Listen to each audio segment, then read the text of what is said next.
Diabetes ही अपने आप में हम एक कहते हैं कि वो हार्ट डिजीज का इक्विवेलेंट है, यानी हार्ट डिजीज नहीं हुआ लेकिन डायबिटीज हो गई है, तो आप अज्यूम करके चलिए कि हार्ट के अंदर कहीं ना कहीं माइक्रो सर्कुलेशंस ब्लॉक हो रहे हैं। ठीक है, डायबिटीज एक ऐसी कंडीशन है जो आप कहेंगे हेड टू टो हर ऑर्गन को अफेक्ट करेगी।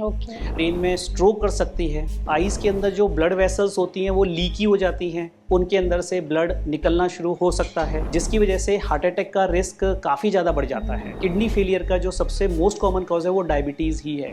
स्वेटिंग, पसीने या हाथों में ट्रेमर्स आना, तो पैरों में ब्लड सर्कुलेशन कम हो जाता है, तो उसका एक इलाज सिर्फ होता है एम्पुटेशन, मतलब कि पैर को काटने की नौबत तक आ सकती है। जो गुड़ हो गया, खांड हो गई, शक्कर हो गई, चीनी हो गई, उनमें जो ग्लूकोज की मात्रा होती है वो एक जैसी होती है।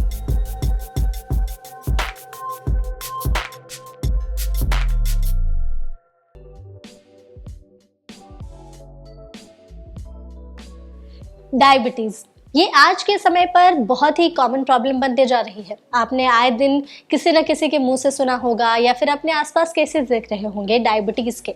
आपको बता दें कि इंडिया में करीब 10% जो पॉपुलेशन है वो डायबिटीज से ग्रसित है, और कई लोग तो ऐसे हैं जिन्हें पता ही नहीं है कि उन्हें डायबिटीज है। तो आज हमारे साथ एनबीटी स्वास्थ्य चर्चा में एक बहुत ही एक्सपीरियंस डॉक्टर मौजूद है। हमारे साथ इस सेशन में मौजूद है doctor Arvind Kumar, diabetologist consultant, health first multi speciality clinic Dwarka. Welcome sir, हमारे शो में आपका बहुत बहुत स्वागत है। Thank you sir. आपके लिए ये कहना बिल्कुल भी गलत नहीं होगा कि सर को इंसुलिन के खेल में महारत हासिल है, और शुगर बैलेंस को जो है शुगर लेवल को बैलेंस करना इनकी सबसे फेवरेट ट्रिक है। Am I right, sir? Okay, so हमारे सेशन में हम डायबिटीज़ से रिलेटेड बातें करेंगे। आजकल जिस हिसाब से कॉमन प्रॉब्लम बढ़ते जा रही है उसके बारे में। पहला तो डॉक्टर हम आपसे ये जानना चाहते हैं कि आपने अभी तक अपने करियर में बहुत सारे लोगों का ट्रीटमेंट किया होगा, आपके पास आए दिन कितने पेशेंट्स आते होंगे। दो चीज़ें, सबसे पहले तो आपका अभी तक कोई एक चैलेंजिंग केस उसके बारे में बताइएगा, उसमें भी आपने कोई ऐसा मिथ सुना अपने पेशेंट से जो आप भी सुन के एकदम शॉक हो गए कि अरे ये कहाँ से आ रहा है, तो प्लीज़ उसके बारे में बताइए। देखिए, जो सबसे चैलेंजिंग केस है अगर मैं करूँ तो मुझे याद आता है कि 2007 में एक 5 साल की बच्ची हमारे पास आई थी, टाइप 1 डायबिटीज़ की। 5 साल की बच्ची टाइप 1 डायबिटीज़ की। फैमिली इतनी वेल ऑफ नहीं थी कि वो इंसुलिन अफोर्ड कर पाएँ या फिर कहते हैं मॉनिटरिंग के लिए, ग्लूकोज मॉनिटरिंग के लिए वो मशीन ख़रीद पाएँ। तो उनको किसी ने एडवाइस कर दिया कि आप ये बाबा के पास जाइए और वो कुछ भिंडी का जूस या कुछ ऐसा देते हैं तो उससे डायबिटीज़ ठीक हो जाएगा। तो उन्होंने वो फॉलो किया और पेशेंट का जो डायबिटीज़ था बहुत हाई चला गया उसका। तो हमने उसको इंसुलिन देके कंट्रोल किया। अनफॉर्चुनेटली क्योंकि वो मॉनिटरिंग, टाइप 1 डायबिटीज़ में क्या होता है कि शुगर की मॉनिटरिंग बहुत ज़रूरी होती है, लेकिन वो अफोर्ड नहीं कर सकते थे, तो वो इंसुलिन लगाते गए और एक दिन उनको लो शुगर हो गया। तो वो बच्ची आई लो शुगर, कोमा में आई वो बच्ची। तो तब से हमको रियलाइज़ हुआ कि जो भी वेल ऑफ फैमिली नहीं है उनके लिए कुछ किया जाए। तो फिर हमने जो भी उनकी ग्लूकोमीटर की कंपनीज थी उनमें हायर अथॉरिटीज़ को कह के उस बच्ची के लिए, जब तक वो 18 साल की नहीं हो गई तब तक हमने फ्री उसके लिए इंसुलिन और ग्लूकोमीटर के स्टेप्स उसका अरेंज कराया। तो उसके बाद जो उसका डायबिटीज़ कंट्रोल रहा, तो हमें भी एज अ डॉक्टर खुशी मिलती है कि जो इकोनॉमिकल चीज़ें हैं वो बीच में नहीं आनी चाहिए। तो ये मैं कह सकता हूँ कि हमारे लिए सबसे ज़्यादा चैलेंजिंग केस रहा, और हमने उस पेशेंट के मदर को भी वो ट्रेन किया कि कभी भी जो ये ऑल्टरनेटिव फॉर्म ऑफ मेडिसिन है या कोई अनसाइंटिफिक चीज़ें हैं वो बच्चे पे तो कम से कम ट्राई ना करें। राइट, आपने सही कहा। बहुत सारे लोग ऐसा करते हैं। कई लोग तो कहते हैं कि अच्छा डायबिटीज हो रही, करेले का जूस पी लो। हाँ जी, बहुत सारे लोगों में ऐसा मिथ होता है कि हम तो घर के नुस्खे से ही हमने सारी बीमारियां ठीक कर ली। तो लेकिन विद टाइम चीजें चेंज होती है, उसे भी अडेप्ट करना सीखना चाहिए। बट आपने उस बच्ची के लिए जो किया वो तो बहुत ही अच्छी चीज़ थी। ठीक है, okay doctor, moving on. Management में ही हम लोग आते हैं कि कोई ऐसी कोई फिजिकल एक्टिविटी है जिससे डायबिटीज़ को कंट्रोल किया जा सकता है? देखिए, किसी भी फॉर्म की फिजिकल एक्टिविटी हमेशा हेल्प करी डायबिटीज़ में। ओवरऑल 2 तरह की फिजिकल एक्टिविटी होती है। एक जिसे हम कहते हैं कार्डियो। कार्डियो मतलब कि रनिंग हो गई, स्विमिंग हो गई, ट्रेडमिल हो गया, डांसिंग फॉर्म हो गया, दैट इज़ कार्डियो। और एक होता है रेजिस्टेंस मतलब कि वेट्स हो गए, वेट उठा के मसल्स ग्रोथ करना। तो दोनों तरीके की एक्सरसाइज डायबिटीज़ में हेल्प करती हैं। कार्डियो जो एक्सरसाइज है उससे इंसुलिन की जो इफेक्टिवनेस है वो इंक्रीज हो जाती है। और जो मसल ग्रोथ वाली एक्सरसाइज है, रेजिस्टेंस वाली, उसमें क्या है कि जो हमारी मसल्स हैं वो एक्स्ट्रा ग्लूकोज को ब्लड के वो कंज्यूम कर लेती हैं। तो दोनों फॉर्म की एक्सरसाइज यूजफुल हैं डायबिटीज पेशेंट में। Okay, great. आपने जैसे अभी अपने केस के बारे में भी आप बता रहे थे, तो अभी उस केस को भी आई थिंक काफ़ी टाइम हो गया। अभी रिसेंट टाइम्स में डायबिटीज़ के जिस हिसाब से केसेस बढ़े, तो आई होप नए नए ट्रीटमेंट्स भी आए होंगे। तो कोई ऐसा नया ट्रीटमेंट जो डायबिटीज़ के फील्ड में पाथ ब्रेकिंग एकदम साबित हुआ हो, आप लोगों को भी देख के लगा हो कि हाँ, इससे लोगों का मतलब इलाज किया जा सकता है? हाँ जी, तो एक तो है जिसे हम कहते हैं कि इन्वेस्टिगेशन वाला एक पैच आता है, जिसे हम कहते हैं continuous glucose monitoring sensor. Black colour का होता है क्या? हाँ जी, हाँ जी। ओके, ठीक वो यहाँ पर लग जाता है और वो ऑलमोस्ट 15 डेज का जो शुगर है उसको कंटिन्यूअसली मेजर करता है। तो उससे ये हमें डिसीजन लेने में हेल्प हो जाती है कि पेशेंट ने क्या खाया कि उसका शुगर स्पाइक हो गया, वो ग्राफ आ जाता है। और उसका दिन के टाइम में कितना शुगर है, रात के टाइम पे शुगर कब ड्रॉप कर रहा है उसका, उससे हमें मेडिसिन की डोजेस को एडजस्ट करने में, फाइन ट्यून करने में काफ़ी हेल्प मिलती है। तो एक तो वो डिवाइस है जो काफ़ी यूजफुल होता है, खासकर उन पेशेंट्स के लिए जिनका शुगर बहुत फ्लक्चुएटिंग रहता है। और दूसरा जो है मेडिसिन्स में जो आया है वो एक ग्रुप की मेडिसिन्स हैं जिसे हम SGLT इनहिबिटर्स कहते हैं, जो कि ब्लड के ग्लूकोज को यूरिन के रास्ते निकालते हैं। उनके जो हमें एडिशनल बेनिफिट मिले हैं शुगर के अलावा, वो मिले हैं कि उनसे वेट लॉस होता है। वेट लॉस होने से ब्लड प्रेशर, हार्ट डिजीज कम होती है। डायरेक्टली उन मेडिसिन से जो किडनी है वो भी हेल्दी रहती है। और तीसरा है कि वो हार्ट के लिए भी बेनिफिशियल है। तो एक मेडिसिन है और उसके मल्टीपल बेनिफिट्स हैं। तो अभी की डेट में वो काफ़ी अच्छी मेडिसिन जो है वो साबित हुई है। Okay, great. मूविंग ऑन, बहुत सारे लोग ऐसे होते हैं कि डायबिटीज़ के अलावा उन्हें और भी प्रॉब्लम्स होते हैं, जैसे कोई heart disease, BP, liver problem, hypertension की प्रॉब्लम। तो अगर इस टाइम पर भी उन्हें डायबिटीज़ हो जाती है तो कैसे उसको मैनेज करना चाहिए और वो कैसे अफेक्ट करता है हमारी बॉडी को? हाँ जी, देखिए जो डायबिटीज़ है उसके साथ और इश्यूज होना, यानी कि ऑर्गन्स पे जो डैमेज है वो मल्टीप्लाई होगा। डायबिटीज ही अपने आप में हम एक कहते हैं कि वो हार्ट डिजीज का इक्विवेलेंट है। यानी हार्ट डिजीज नहीं हुआ लेकिन डायबिटीज हो गई है, तो आप अज्यूम करके चलिए कि हार्ट के अंदर कहीं ना कहीं माइक्रो सर्कुलेशंस ब्लॉक हो रहे हैं। तो डायबिटीज के साथ जो हार्ट डिजीज है उसको कंट्रोल करना बहुत जरूरी है। जो भी रिस्क फैक्टर्स हैं हार्ट डिजीज के वो एग्रेसिवली कंट्रोल करने हैं, जिसमें कि ओबेसिटी होता है, ओवरवेट होता है, या कोलेस्ट्रॉल हाई होना वो होता है, सिगरेट स्मोकिंग बिल्कुल छोड़ना होता है। तो इस तरीके से मैनेज करना है। और ब्लड प्रेशर की बात की जाए तो ब्लड प्रेशर का टारगेट हम थोड़ा सा लो की तरफ रखते हैं अगर डायबिटीज़ है। तो हमारा जो टारगेट रहता है डायबिटीज़ विद ब्लड प्रेशर में वो है लेस देन 130/80। जो और इंडिविजुअल्स के लिए हम 140/90 से नीचे रखते हैं। लेकिन यहाँ पर हम ब्लड प्रेशर को अच्छे से एग्रेसिवली कंट्रोल करते हैं, क्योंकि डायबिटीज़ और ब्लड प्रेशर स्ट्रोक का रिस्क काफ़ी ज़्यादा मल्टीप्लाई कर देते हैं, हार्ट अटैक का रिस्क या फिर किडनी पे डैमेज। तो देयरफॉर जो और कोमॉर्बिड कंडीशंस हो गई हैं उनको अच्छे से कंट्रोल करना है। जो जो उनके रिस्क फैक्टर हैं उनको एग्रेसिवली हमने मैनेज करना है। ओके, ठीक है। आप जैसे हम लोग सिम्टम्स की उस टाइम पर बात कर रहे थे, तो आपने बताया कि बहुत सारे लोगों को विजन वाली प्रॉब्लम भी हो जाती है। तो मतलब बेसिकली हमारा सवाल ये है कि डायबिटीज़ की वजह से बॉडी पार्ट्स के दूसरे ऑर्गन पर क्या प्रॉब्लम होती है? विजन की प्रॉब्लम, कई लोगों में हियरिंग की प्रॉब्लम भी हो जाती है। तो कौन कौन सी वो प्रॉब्लम्स हो सकती हैं डायबिटीज़ की वजह से? देखिए, डायबिटीज़ एक ऐसी कंडीशन है जो आप कहेंगी हेड टू टो हर ऑर्गन को अफेक्ट करेगी। ब्रेन को अफेक्ट कर सकती है, ब्रेन में स्ट्रोक कर सकती है। आइज़ की बात करें तो आइज़ के अंदर जो ब्लड वेसल्स होती हैं वो लीकी हो जाती हैं, उनके अंदर से ब्लड निकलना शुरू हो सकता है। आँख के अंदर जिसे कहते हैं हम रेटिनोपैथी। तो उसमें ब्लड भी निकल सकता है। आई की एक नर्व होती है जो हमारी मूवमेंट्स को कंट्रोल करती है, आई की मूवमेंट्स, उसका पैरालिसिस हो सकता है। तो डबल विजन भी हो सकता है। और अगर हम थोड़ा सा नीचे जाएं हार्ट, तो हार्ट में जो ब्लॉकेज होती है डायबिटीज़ में वो मल्टीपल वेसल्स में होती है। मतलब कि वो एक डिफ्यूज ब्लॉकेज होती है जिसकी वजह से हार्ट अटैक का रिस्क काफ़ी ज़्यादा बढ़ जाता है। किडनीज़ की बात करें तो किडनीज़ में से प्रोटीन लीक होना शुरू हो जाता है। और आप ये मान के चलिए कि इंडिया में मोस्ट कॉमन कॉज जो क्रॉनिक किडनी डिजीज़ का है, किडनी फेलियर का जो सबसे मोस्ट कॉमन कॉज है वो डायबिटीज़ ही है। डायलिसिस की आप पेशेंट देख लीजिए, 90% से ऊपर डायलिसिस के पेशेंट को डायबिटीज़ होगा। और जो चीज़ प्रिवेंटेबल है वो मतलब कि बहुत इंपॉर्टेंट रहती है कि हम उसको शुगर कंट्रोल से ठीक कर सकते हैं। पैरों की बात करें तो पैरों में ब्लड सर्कुलेशन कम हो जाता है, गैंग्रीन का रिस्क बढ़ जाता है। गैंग्रीन मतलब कि ब्लड फ्लो नहीं जा रहा तो स्किन काली हो जाएगी, वो टिश्यू डेड हो जाएगा, तो उसका एक इलाज सिर्फ होता है एम्पुटेशन, मतलब कि पैर को काटने की नौबत तक आ सकती है। तो ये काफ़ी सीरियस कंडीशंस हो सकती हैं जो कि प्रिवेंटेबल हैं विद गुड डायबिटीज कंट्रोल। तो मैं यहाँ पर डरा नहीं रहा, लेकिन एक अवेयरनेस है कि आप डायबिटीज को अगर पहले से ही कंट्रोल रखेंगे तो ये कॉम्प्लिकेशंस आपकी नहीं आएंगे। एग्जैक्टली नहीं, ये बहुत मतलब डराने वाली बात नहीं है, बट एटलीस्ट हम खुद को भी अवेयर रख सकते हैं, अपने आसपास के लोगों को भी अवेयर रख सकते हैं कि डायबिटीज सिर्फ एक मतलब प्रॉब्लम डायबिटीज, उसकी वजह से और भी कितनी चीजें लिंक्ड होती है। तो हम जितना हो सके उसे कंट्रोल करें, प्रिवेंट करने की कोशिश करें, लाइफस्टाइल में अपने चेंजेस लाएं।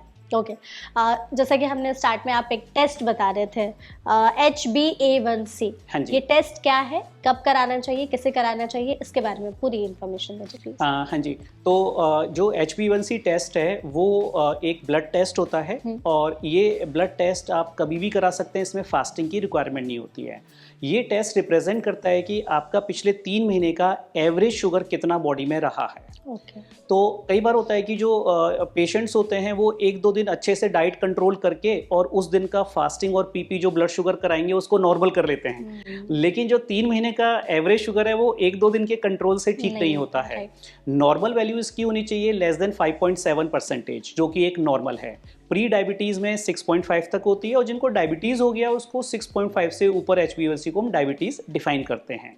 हाँ, जिनको डायबिटीज़ हो गया है उनको ये मॉनिटरिंग करनी चाहिए, जब भी उनकी मेडिसिन चेंज होती है तो एवरी 3 मंथ्स ये टेस्ट चेक होना चाहिए। और इसमें जो एक्सेप्टेबल लेवल है ज़्यादातर इंडिविजुअल्स के लिए वो होना चाहिए 7% से नीचे। 7% से नीचे यानी कि आप सेफ जोन में हैं, आपको जो कॉम्प्लिकेशंस है डायबिटीज़ की वो नहीं आएंगे।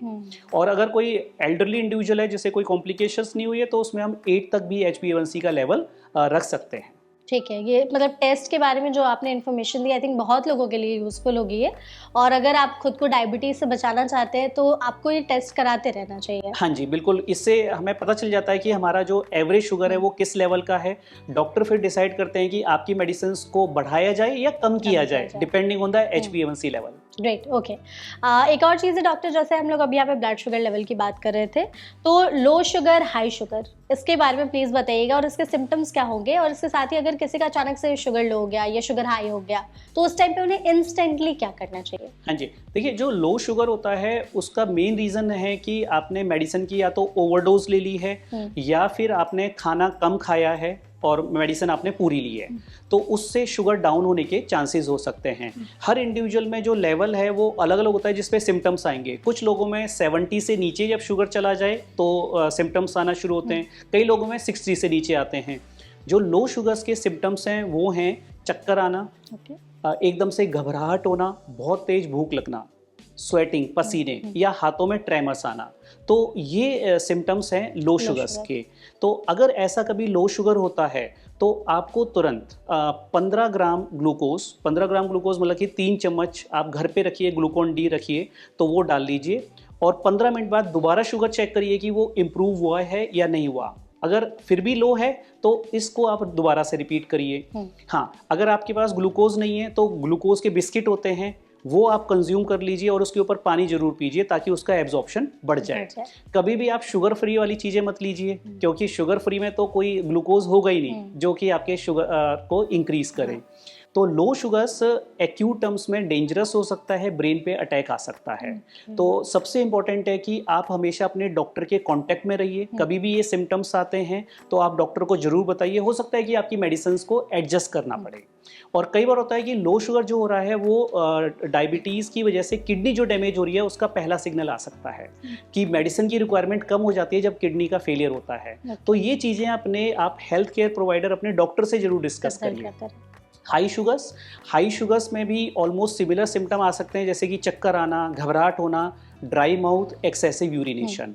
तो अगर हाई शुगर हो गया है तो हाई शुगर होने पे आप अपने आप डोजेज मत बढ़ाइए, अपने डॉक्टर को कॉल करिए, रीज़न देखिए कि हाई शुगर का रीज़न क्या है, क्या आपने मेडिसिन स्किप करी थी, क्या आपने खाने में कुछ ऐसा खाया कि जिससे वो शूट अप हो गया है, तो डॉक्टर से डिस्कस करके ही आपको मेडिसिन को एडजस्ट करना है या अपने लाइफस्टाइल को डिस्कस करना है। Okay great. तो जो लो शुगर हाई शुगर, बहुत सारे लोगों को अगर वो डायबिटीज से पीड़ित है तो उनको ये चीज़ होती होगी, उनके लिए ये इन्फॉर्मेशन काफ़ी ज़्यादा यूजफुल होने वाली है। ठीक है, एक और हमारे पास छोटा सा सेशन है जिसमें आपको बेसिकली कुछ टिप्स देने हैं, तो आप प्लीज़ उसके बारे में बताइएगा। सबसे पहले जैसा आपने बताया कि विजन में प्रॉब्लम हो जाती है, तो कुछ आई केयर टिप्स डायबिटीज़ के पेशेंट्स के लिए। हाँ जी, तो सबसे पहला है कि आप अपना शुगर कंट्रोल में रखिए। दूसरा है कि आप हर साल आई डॉक्टर से मिलके अपने आई का चेकअप कराइए। उन्हें बताइए कि आपको डायबिटीज़ है, क्योंकि डायबिटीज़ रिलेटेड आई के टेस्ट अलग होते हैं। इट इज़ नॉट कि सिर्फ जो ग्लासेस का नंबर है वही चेक होता है। अंदर एक लेयर होती है आईज में जो सबसे ज़्यादा अफेक्ट होती है, रेटिना, उसको डॉक्टर चेक करते हैं। और अगर आपको कोई भी सिम्टम लगता है, जैसे कि ब्लरिंग ऑफ द विजन लगे, डबल विजन लगे, तुरंत अपने आई डॉक्टर को आपने कंसल्ट करना है। तो क्या डायबिटीज़ के पेशेंट जो है वो फास्ट कर सकते हैं या नहीं कर सकते? देखिए, जो फास्ट है वो डिपेंड करता है कि आप इंसुलिन ले रहे हैं, मेडिसिन ले रहे हैं, आपका डायबिटीज़ अनकंट्रोल्ड है या कंट्रोल्ड है, आपका लाइफस्टाइल कैसा है और आप कितनी टाइम का फास्ट कर रहे हैं। तो ये सब चीज़ें जो है आपको डॉक्टर से डिस्कस करनी पड़ेंगी, क्योंकि इसमें ऐसा नहीं है कि ये एक मैथमेटिकल फॉर्मूला हो कि हर पेशेंट को अप्लाई हो जाए वो। तो अकॉर्डिंग टू योर नीड्स आपको डॉक्टर से डिस्कस करना पड़ेगा कि जब भी आप फास्ट करें। ठीक है, ओके। ब्लड शुगर लेवल्स को कंट्रोल करने के लिए कुछ टिप्स। ब्लड शुगर लेवल्स को कंट्रोल करने के लिए सबसे इम्पोर्टेंट होता है आपको अपने डॉक्टर की एडवाइस फॉलो करनी है, उनको रेगुलर बेसिस पे कंसल्ट करना है। दूसरा है, अगर आप ओवरवेट हैं तो वेट कंट्रोल करिए, फिजिकल इनएक्टिविटी है तो अपनी वॉक बढ़ाइए, जैसा आपके डाइटिशियन ने आपको बोला है वो आपने फॉलो करना है। जो मेडिसिन्स आपको दिए उसको उसी प्रिस्क्राइब टाइम पे लीजिए जो आपके डॉक्टर ने बताया है। मेडिसिन को स्किप मत करिए जो है, और कभी भी आपको लगता है कि आपने कोई एक्सपेरिमेंट करना है, कोई ऑल्टरनेटिव चीज़ लेनी है कि करेले का जूस या इसका जूस, तो वो आप अपने डॉक्टर से डिस्कस करके ही स्टार्ट करिए। Okay great. Weight management tips, जो लोग डायबिटीज़ है जिन्हें, या प्री डायबिटिक या बॉर्डर लाइन डायबिटीज़ है जिन्हें, तो उनके लिए वेट मैनेजमेंट टिप्स बताइए। वेट मैनेजमेंट के लिए सबसे इम्पोर्टेंट रहता है कि आपका जो कैलोरी इनटेक है और कैलोरी बर्न जिसे हम कहते हैं वो जो है मैच होना चाहिए। तो इनटेक में आपको डाइटिशियन से डिस्कस करके अपना एक डाइट चार्ट प्रिपेयर करना है कि आपको इतने कैलोरीज की रिक्वायरमेंट रहेगी। और दूसरा है कि कैलोरीज को बर्न करने के लिए आपको फिजिकल एक्टिविटी, जैसे हमने डिस्कस किया कि वो आप रेजिस्टेंस एक्सरसाइज भी कर सकते हैं, कार्डियो एक्सरसाइज भी कर सकते हैं। और कभी भी आप और फॉर्म ऑफ वेट लॉस पे जाते हैं जो कि मेडिसिन होती हैं, वो डॉक्टर ही आपको बताते हैं कि ये आपके लिए ये मेडिसिन जो है वो सूटेबल है। कुछ डायबिटीज़ की ऐसी मेडिसिन भी हैं जिनसे वेट लॉस होता है, लेकिन वो अपने डॉक्टर के कंसल्टेशन के बाद ही आपको स्टार्ट करनी है। ओके, डायबिटीज़ के लिए तो हम बात कर ही रहे, तो भाई जैसा मैंने आपको मतलब स्टार्ट में हम लोग डिस्कस कर रहे थे कि कुछ लोग हैं जो प्री डायबिटिक होते हैं या जिन्हें बॉर्डर लाइन डायबिटीज़ है, तो उनके लिए कुछ टिप्स ताकि वो नॉर्मल डायबिटीज़ पर जाने से खुद को बचा सके। हाँ जी, तो जो प्री डायबिटीज़ हैं उनमें सबसे इंपॉर्टेंट है कि वो आप इग्नोर मत करिए, क्योंकि प्री डायबिटीज़ भी एक हार्ट डिजीज़ का रिस्क होता है। Even if you are not in a diabetes zone, तो आपको अपने शुगर लेवल को मॉनिटर करना है ताकि पता चलता रहे कि आप डायबिटीज़ रेंज में तो नहीं जा रहे हैं। और जो भी प्रिकॉशंस एक डायबिटीज़ पेशेंट फॉलो करना है उसको आप फॉलो करिए एग्रेसिवली, ताकि आपका जो प्री डायबिटीज़ है वो वापस से नॉर्मल रेंज में आ जाए। ठीक है, लास्ट है कि प्रेगनेंसी के दौरान बहुत सारी औरतों को जेस्टेशनल डायबिटीज़ का जो खतरा है वो काफ़ी ज़्यादा रिस्क बढ़ जाता है, तो उनके लिए कुछ टिप्स ताकि ड्यूरिंग प्रेगनेंसी इससे बचा जा सके। हाँ जी, तो देखिए, जो प्रेगनेंसी के टाइम पे डायबिटीज़ होता है उसके भी रिस्क होते हैं, जैसे past history of PCOD, polycystic ovary disease, overweight होना, फैमिली हिस्ट्री होना, या प्रीवियस प्रेगनेंसी में चाइल्ड बर्थ के टाइम पे वेट बच्चे का ज़्यादा होना, तो वो आपका डायबिटीज का रिस्क बढ़ा देगा सब्सिक्वेंट प्रेगनेंसी में। तो उसके लिए है कि आपको रेगुलर बेसिस पे अपने शुगर्स चेक करने हैं, अपनी डाइट का कंट्रोल करना है, जिसमें कि आपकी डाइट ऐसी होनी चाहिए कि जो आपके डायबिटीज़ को इंक्रीज़ ना करे और बेबी की ग्रोथ के लिए भी वो बेटर रहे, जिसमें कि मेनली प्रोटीन्स ज़्यादा रिकमेंड किए जाते हैं डाइटिशियन के थ्रू। और आपको स्पेसिफिक टाइम इंटरवल पे अपने ब्लड शुगर लेवल्स को या ग्लूकोज चैलेंज टेस्ट को वो कराते रहना है। End of course doctor doctor से रेगुलर बेसिस पे आपने कंसल्ट करना है। ओके, ठीक है। तो आई थिंक आपने जितने सारे टिप्स दिए लोगों के लिए यूजफुल होंगे, काफ़ी ज़्यादा इन्फॉर्मेटिव भी होगी। लास्ट के कुछ क्वेश्चंस बचे हमारे पास सेशन के। एक है, जैसे पैकेज्ड फूड का कंजप्शन आजकल बहुत ज़्यादा बढ़ गया है, तो उसमें चीनी के अलग अलग नाम रखे रहते हैं। जैसे शुगर, लोगों को लगता है चीनी का मतलब सिर्फ शुगर होता है, हालांकि उसके और भी अलग अलग नाम है। तो वो नाम कौन कौन से है, तो जब भी लोग बाजार से या ऑनलाइन मंगाए तो उन चीज़ों को देख ले एक बार कि हाँ, इसमें चीनी डली हुई है, इस नाम से डली हुई है। हाँ जी, देखिए जो शुगर, कॉमन शुगर होती है, जिसे वाइट शुगर जो आप सब जानते हैं, उसका केमिकल नाम होता है सुक्रोज। ओके। और उसके अलावा जो होते हैं, फ्रक्टोज होता है, सिरप आता है, फ्रक्टोज सिरप होता है, कॉर्न फ्रक्टोज सिरप होते हैं। Then there is some sugar known as date sugar, cane sugar जो है, फ्रक्टोज शुगर, तो पाम शुगर। तो ये सारे के सारे जो हैं वो शुगर के ही फॉर्म हैं। और आपको जान के हैरानी होगी कि जो गुड़ हो गया, खांड हो गई, शक्कर हो गई, चीनी हो गई, उनमें जो ग्लूकोज की मात्रा होती है वो एक जैसी होती है। अच्छा, हाँ जी। तो मतलब बहुत सारे लोग कहते हैं कि शुगर से रिप्लेस कर सकते हैं इन चीजों को। शुगर से रिप्लेस कर सकते हैं कि हम ब्राउन शुगर ले लेते हैं, हम या फिर गुड़ खा लेते हैं। तो लेकिन उसके अंदर जो क्वांटिटी होती है उतना ही ग्लूकोज लेवल बढ़ाएगी, जो कि आपकी वाइट जो चीनी आप कंज्यूम कर रहे हैं वो बढ़ाएगी। तो इसलिए है कि एक वो मिथ है कि वो कंज्यूम करना थोड़ा हेल्दी है, नहीं, ऐसा नहीं है। वो आपका उतना ही ग्लूकोज लेवल बढ़ाएगा जितना कि जो है नॉर्मल चीनी बढ़ाती है आपका। ये आपने मतलब बहुत ही ज़्यादा इन्फॉर्मेटिव बात बताई है बहुत सारे लोगों को। इनफैक्ट मुझे भी यही लगता था कि चीनी की जगह वी कैन रिप्लेस गुड़ से खा सकते हैं, स्टीविया खा सकते हैं, या जो भी आपने बताया शक्कर खा सकते हैं, लेकिन ये भी सेम ही होता है। सेम ही होता है। और एक और चीज़ है हनी, जिसे शहद कहते हैं। तो कई लोग कहते हैं कि शहद खाइए, शहद से शुगर कंट्रोल हो जाएगा या शहद से शुगर नहीं बढ़ेगा। तो ये भी नहीं, शहद काफ़ी डेंस होता है, उसके अंदर जो फ्रक्टोज और ग्लूकोज होता है, यानी कि कम क्वांटिटी में ही ज़्यादा शुगर होती है उसमें। तो अगर वो थोड़ा सा भी खाएंगे तो आपका शुगर बढ़ेगा ही बढ़ेगा। ओके, तो जो लोग खाते हैं तो उनके लिए प्लीज़ अवॉइड करें आप ये चीज़ें खाना। और मिथ अगर लेकर के चल रहे हैं आप लोग भी हमारे जैसे, तो ये मिथ बस्ट हो गया होगा। ठीक है। एक और चीज़ है कि डायबिटीज़ के टाइम पर हम टेस्ट की बात कर रहे थे, रेगुलर चेकअप कराना कितना ज़्यादा ज़रूरी है? डायबिटीज़ में रेगुलर चेकअप कराना बहुत ज़रूरी होता है। रेगुलर चेकअप अलग अलग तरीके से हो सकते हैं। एक चेकअप होता है कि ये देखना कि आपका ब्लड में ग्लूकोज की मात्रा कितनी है, जो घर पे भी आप चेक कर सकते हैं और लैब से भी आप चेक करा सकते हैं बाहर से। तो जिसमें कि सबसे इम्पोर्टेंट टेस्ट जो होता है वो HbA1c होता है, जो एवरी 3 मंथ्स आपको करा लेना चाहिए। दूसरे जो सेट ऑफ टेस्ट होते हैं वो होते हैं डायबिटीज़ की कॉम्प्लिकेशंस देखने के लिए। जैसे कि अगर किडनी पे इफेक्ट आ गया है तो यूरिन में एक टेस्ट होता है, यूरिन फॉर माइक्रोएल्बुमिन। ज़्यादातर लोग क्या करते हैं कि वो ब्लड का टेस्ट देखते हैं, किडनी फंक्शन टेस्ट, उसमें सारी चीज़ें ठीक आ रही होती हैं तो वो सोचते हैं कि किडनी पे कोई इफेक्ट नहीं आया। लेकिन यूरिन फॉर माइक्रोएल्बुमिन अर्ली डिटेक्शन के लिए बहुत इंपॉर्टेंट टेस्ट होता है, जो कि आपको साल में एक बार कराना चाहिए। अगर वो नॉर्मल आता है तो साल में एक बार जरूर कराना चाहिए। दूसरे जो रिस्क फैक्टर होते हैं, डायबिटीज़ की वजह से कोलेस्ट्रॉल बढ़ जाता है, तो वो भी आपको एटलीस्ट वंस अ ईयर कराने चाहिए। आपको लिवर फंक्शन टेस्ट, क्योंकि डायबिटीज़ की वजह से ही फैटी लिवर होता है और फैटी लिवर से भी डायबिटीज़ होती है, तो liver function test are also equally important. और एक बारी साल में आपको आई चेकअप, जिसे हम कहते हैं कि रेटिनोपैथी के लिए आई डॉक्टर से वो जरूर कराना चाहिए once a year. Okay, great. Doctor, session का आखिरी सवाल सिंपल सा ही है और छोटा सा मैसेज भी आप हमारे ऑडियंस को दीजिएगा कि हम अभी से ही अपने लाइफस्टाइल में क्या चेंजेस ला सकते हैं ताकि डायबिटीज़ से बचा जा सके, अगर डायबिटीज़ हो चुकी है तो कंट्रोल भी कर सके, और प्री डायबिटिक या बॉर्डर लाइन डायबिटीज़ जिन्हें हैं तो उन्हें भी क्या अपने लाइफस्टाइल में चेंजेस आज के हिसाब से करने चाहिए? देखिए, सबसे इम्पोर्टेंट है कि आप अपना वेट चेक करिए। अगर आप ओवरवेट हैं या ओबेसिटी वाली रेंज है तो सबसे इम्पोर्टेंट है वेट को कंट्रोल करना, क्योंकि हाई वेट से कई प्रॉब्लम्स आ सकती हैं। डायबिटीज़ के अलावा फैटी लिवर हो गया, हार्ट डिजीज़ हो गई, ब्लड प्रेशर हो गया। तो सबसे पहले तो आप अपना वेट कंट्रोल करिए। दूसरी इंपॉर्टेंट चीज़ है फिजिकल एक्टिविटी। ये देखा गया है कि जितने आप फिजिकली इनएक्टिव हैं, आपका लाइफ स्पैन उतना ही कम हो जाता है। तो आप कोई बहाना मत बनाइए कि मुझे टाइम नहीं मिलता है, मैं बहुत बिजी हूँ।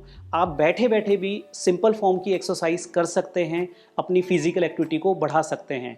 आप रनिंग नहीं कर सकते तो वॉक करिए, वॉक नहीं कर सकते तो स्लो वॉक करिए, स्लो वॉक नहीं कर सकते तो आप अपने डेस्क पे ही अपने पैरों को हिलाइए। तो किसी न किसी फॉर्म की फिजिकल एक्टिविटी आपको करनी है। और डाइट में जितने भी ये प्रोसेस्ड फूड्स हैं, रिफाइंड शुगर्स हैं, सिंपल कार्बोहाइड्रेट्स हैं, कोल्ड ड्रिंक्स हैं, फ्रूट जूसेस हैं, उनका सेवन आप कम कर दीजिए। तो ये सिंपल टिप्स आप फॉलो करिए, आप डायबिटीज़ से बचे रहेंगे। आपके बल्कि जो रूटीन आप करेंगे फॉलो, वही बच्चे आपका रूटीन देखेंगे और उनके लिए भी ये एक हेल्दी लाइफस्टाइल रहेगा। Thank you so much doctor, आप हमारे साथ जुड़े, आपने डायबिटीज़ पर हमें इतनी सारी चीज़ें बताई, इतने सारे मिथ्स को बस्ट किया। आई होप आप सभी के लिए ये इंटरव्यू काफ़ी ज़्यादा इन्फॉर्मेटिव और यूज़फुल रहा होगा। अगर आपके आसपास में कोई भी डायबिटीज़ से पीड़ित है तो उन तक इस वीडियो को ज़रूर पहुँचाएं, उन्हें बताएं कि डायबिटीज़ को मैनेज किया जा सकता है, ये हमारे हाथ में ही है। अगर हम कंट्रोल करके अपनी सारी चीज़ें रखें, बैलेंस रखें हर चीज़, लाइफस्टाइल को अगर हम मेंटेन करना सीख जाए तो डायबिटीज़ जैसी गंभीर बीमारी का सोल्यूशन भी निकल सकता है। और आई होप आपको ये वीडियो इन्फॉर्मेटिव लगी हो, ये इंटरव्यू सेशन इन्फॉर्मेटिव लगा हो। और डॉक्टर आई थिंक आपको भी मतलब मजा आया होगा, आपने एंजॉय किया होगा इस सेशन को। काफ़ी मुझे अच्छा लगा। और मैं ये भी बोलना चाहूँगा कि जो आपका ये डिजिटल प्लेटफॉर्म है, ये काफ़ी अच्छा इन द सेंस कि it is spreading a reliable और बहुत ही इंपॉर्टेंट हेल्थ इंफॉर्मेशन जो है जनरल पब्लिक को, जिससे कि हम अगर अभी से इसको जो है अपने लाइफस्टाइल में अपनाना शुरू कर दें तो आगे की जनरेशन्स के लिए लाइफस्टाइल डिजीजेस कम हो जाएंगे। Thank you so much doctor for आज हमारे साथ जुड़ने के लिए, एंड थैंक यू ऑडियंस।